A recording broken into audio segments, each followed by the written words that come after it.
ایک حدیث مبارکہ آپ کی سماعتوں کے حوالے کروں اور اس حدیث پر اللہ رب العزت جل جلالہ آپ کو مجھ کو عمل کرنے کی سب کو توفیق عطا فرمائے۔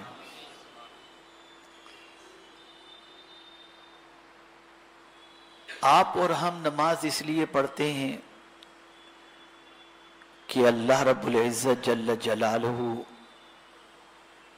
ہمارا خاتمہ ایمان پر فرمائے، ہمیں جنت عطا فرمائے۔ روزے، حج، عبادات، ان ساری چیزوں کا مقصد حصول جنت ہوتا ہے اور دخول جنت ہوتا ہے، اور یہ سب چیزیں کرنی چاہیے، نماز بھی پڑھنا چاہیے، روزہ بھی اور ساری عبادات بھی۔ لیکن ایک حدیث مبارکہ آپ سماعت فرمائیں۔ آقائے کریم رؤوف الرحیم علیہ التحیۃ والتسلیم نے ارشاد فرمایا، من صلی علی فی یوم 1000 مرات، جو شخص دن میں مجھ پر 1000 مرتبہ درود پڑھے۔ کتنی مرتبہ؟ جو شخص دن میں 1000 مرتبہ درود پڑھے اسے اس وقت تک موت نہیں آئے گی جب تک کہ جنت میں وہ اپنا ٹھکانہ نہ دیکھ لے۔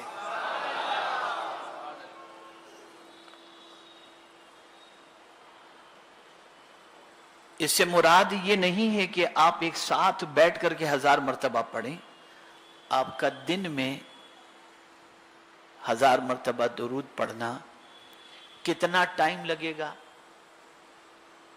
الصلاۃ والسلام علیک یا رسول اللہ، یہ بھی درود شریف ہے، اور اس درود شریف کی ایک تسبیح کو پڑھنے کے اندر میکزیمم 5 سے 7 منٹ لگتے ہیں۔ آپ نے اگر اپنا یہ معمول بنا لیا، جب وقت ملا ایک تسبیح پڑھ لی، جب وقت ملا ایک تسبیح پڑھ لی، اس طریقے سے 1000 مرتبہ اگر آپ نے درود شریف ایک دن میں پڑھ لیا تو انسانوں میں جو سب سے سچے ہیں اس سچے رسول نے یہ بات کہی ہے، اور سرکار سچ کے علاوہ کچھ فرماتے ہی نہیں ہیں۔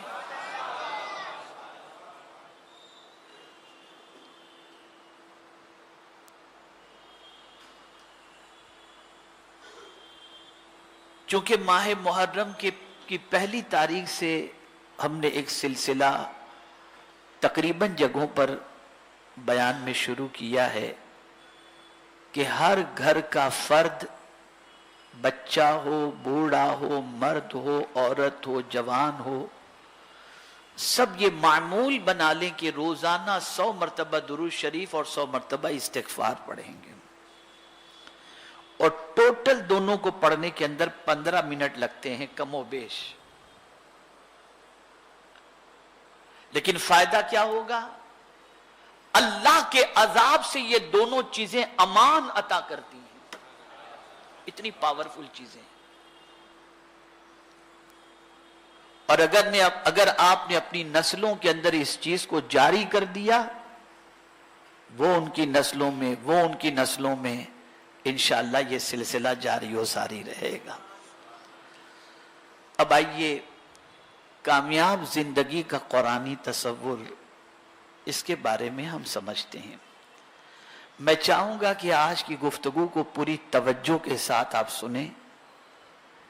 اکثر تو آپ سنتے ہی ہیں، لیکن بچوں سے میں گزارش کروں گا کہ وہ بیچ میں سے اٹھ کر کے بھی نہ جائیں، اور دروازے کے پاس جو لوگ موجود ہیں وہ بچوں کو اندر آنے بھی نہ دیں، اور جو محفل میں بیٹھے ہوئے دور دراز بچے وہ نہ اٹھیں نہ ادھر ادھر جائیں، اور بیٹھ کر کے گفتگو کو اچھی طریقے سے سماعت فرمائیں۔ کامیاب،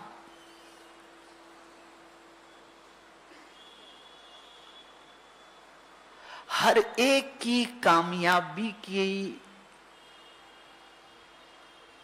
سوچ الگ ہے۔ ایک ننھے سے بچے سے جو 3 سال کا بچہ ہے، اس سے اگر آپ پوچھیں کہ بیٹا تم کس چیز کو کامیابی سمجھتے ہو، تو اول تو اس کے پاس اتنا شعور نہیں کہ وہ کامیابی کے مفہوم کو سمجھ سکے، لیکن کامیابی اس کو کہتے ہیں کہ مقصد پورا ہو جائے، مطلب آپ کامیاب ہو گئے۔ توجہ چاہوں گا، کامیابی کس کو کہتے ہیں؟ بولیے، مقصد آپ کا پورا ہو جائے آپ کامیاب ہو گئے۔ ٹھیک ہے نا؟ اس کو اچھی طرح ذہن میں رکھیں۔ ایک ننھا سا بچہ اپنے کو کامیاب کب سمجھتا ہے؟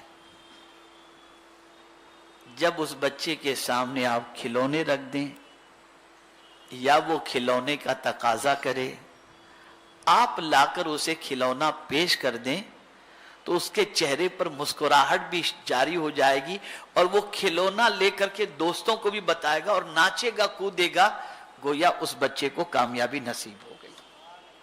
یہ ہوئی بچے کی کامیابی۔ ایک اسٹوڈنٹ کی نظر میں کامیابی کیا ہے؟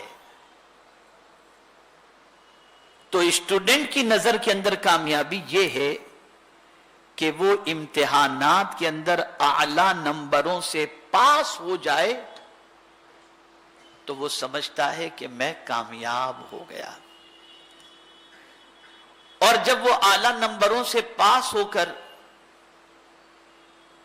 اپنا سرٹیفکیٹ، اپنی مارک شیٹ لوگوں کو دکھاتا ہے تو یہ اس کے ذہن میں کامیابی کا جو تصور تھا، اس کامیابی کے تصور کا اظہار وہ اس طریقے سے کرتا نظر آتا ہے۔ کسی کے پاس بڑی ڈگری موجود ہے اور اس کے بعد وہ جاب کی تلاش میں نکلتا ہے، یا جاب اس کا مقصد ہوتا ہے، اچھی جاب، اور اسے جاب مل جاتی ہے، تو اس پروفیشنل، اس ایجوکیٹڈ کے لیے یہ جاب جو ہے مل جانا، یہ ہوئی کامیابی۔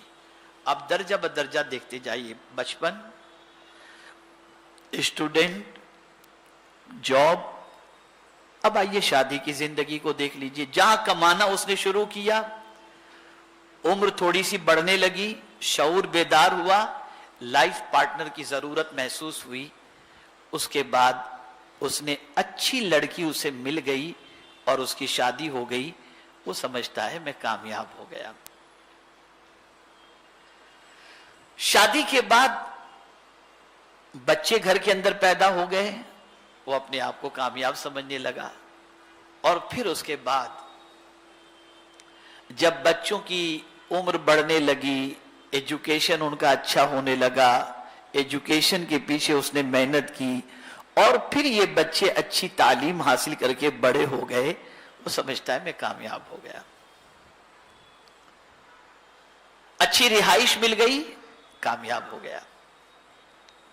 اگر بچیاں پیدا ہوئی ہیں اور بچی شانی ہو گئی، اچھا رشتہ مل گیا، شادی ہوئی، وہ سمجھتا ہے میں کامیاب ہو گیا۔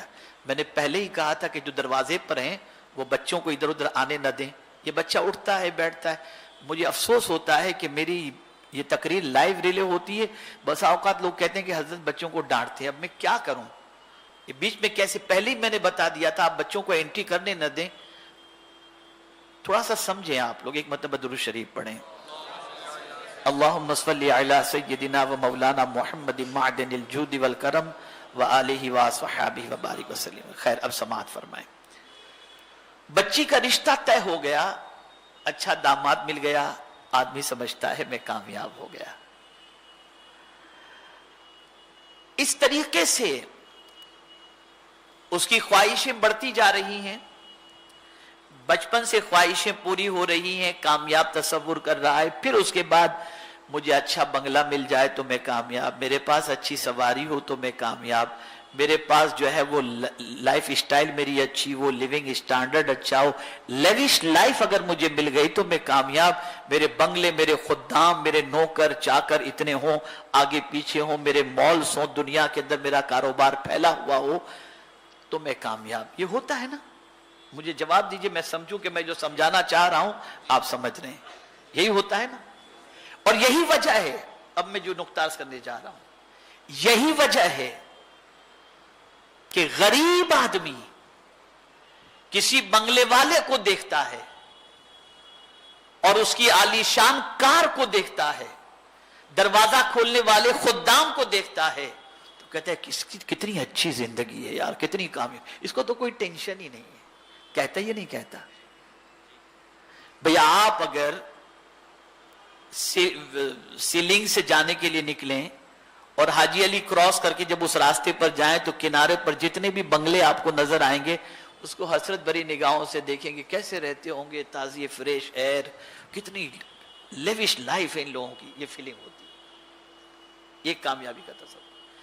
آہستہ آہستہ آپ کو جو چیزوں سے محبت تھی، توجہ چاہوں گا، جو چیزوں سے محبت تھی، جو دنیا سے محبت تھی، دنیا کے مال و زر سے محبت تھی، بنگلوں سے محبت تھی، کار سے محبت تھی، آسائش کے سامان سے محبت تھی، اب آپ کی عمر ڈھلنے لگی، سفیدی آ گئی، ہاتھ پیر کے اندر کمزوریاں پیدا ہو گئیں، تو اب ان چیزوں سے نفرت شروع ہو گئی. اب یہ چیزیں اچھی نہیں لگتی، پھر گلٹی فیل ہوتی ہے، یار میں نے اس کو دھوکہ دے کے کمایا ہے، میں نے غلط کیا، میں نے چیٹنگ کر کے کمایا ہے، میں نے غلط کیا. پھر وہ احساس ضمیر کے اندر. اب وہ شخص کیا کہتا ہے؟ اب پورا کامیابی کا تصور چینج ہو گیا. بچے کے لیے کھلونا کامیاب، اسٹوڈنٹ کے لیے ریزلٹ کامیاب، اور پڑھے لکھے کے لیے، ایجوکیٹڈ کے لیے جاب کامیاب، شادی کے لیے بیوی مل جائے تو کامیاب، اولاد ہو جائے تو کامیاب، پھر بنگلو ہو جائے تو کامیاب، پھر گاڑی ہو جائے تو کامیاب. یہ ساری چیزوں کو انسان کامیابی کی طرف، کامیابی کا تصور، کامیابی اس کو سمجھتا ہے کہ انہی ساری چیزوں کے مل جانے پر کامیابی ہے. لیکن جب بوڑھا ہوتا ہے تو اب وہ یہ نہیں کہتا جس کے پاس بنگلہ ہو وہ کامیاب، جس کے پاس گاڑی ہو وہ کامیاب. اب وہ ہر ایک سے یہ دعا نہیں کراتا کہ آپ دعا کرو اللہ مجھے بنگلہ یا گاڑی عطا فرمائے. اب وہ دعا کراتا ہے کہ حضرت یہ دعا کریں میرا خاتمہ ایمان پر ہو جائے. یعنی اب وہ کامیاب جو یہ سمجھ لے کہ میرا خاتمہ ایمان پر ہوا، اب اس کے نزدیک ایمان کی اہمیت سمجھ میں آ گئی کہ سب کچھ ہوتے ہوئے میں کامیاب نہیں، میں تو کامیاب اس وقت ہو جاؤں گا جب خاتمہ میرا ایمان پر ہو جائے. اس وقت ایمان کی اہمیت سمجھ میں آتی ہے، اس وقت ایمان کا مقام سمجھ میں آتا ہے. اور پوری زندگی بے ایمانی اور چیٹنگ کر کے جو دنیا جمع کی، اس دنیا سے پھر نفرت پیدا ہو جاتی ہے اور انسان یہ تصور کرنے لگتا ہے یہ سب بے وفا ہے. خدا کی قسم میں آپ کو کیا بتاؤں، یہ پوری دنیا بے وفا ہے. آپ نے پوری زندگی محنت کر کے بنگلو بنا لیے، گاڑی بنا لی، سب کچھ آپ نے بنا لیا، جسم سے روح کا رشتہ ٹوٹا نا. یہ کہہ دے گی بھیا اب تیرا میرا کوئی تعلق نہیں، بنگلہ بھی کہہ دے گا تیرا میرا کوئی تعلق نہیں، کار کہہ دے گی تیرا میرا کوئی تعلق نہیں. حد تو یہ ہے کہ شادی شدہ تھے، عدت گزرنے کے بعد بیوی کو بھی اگر کوئی اچھا رشتہ مل گیا تو بیوی بھی دوسرے سے شادی کر کے پہلے. یہ دنیا بے وفا ہے.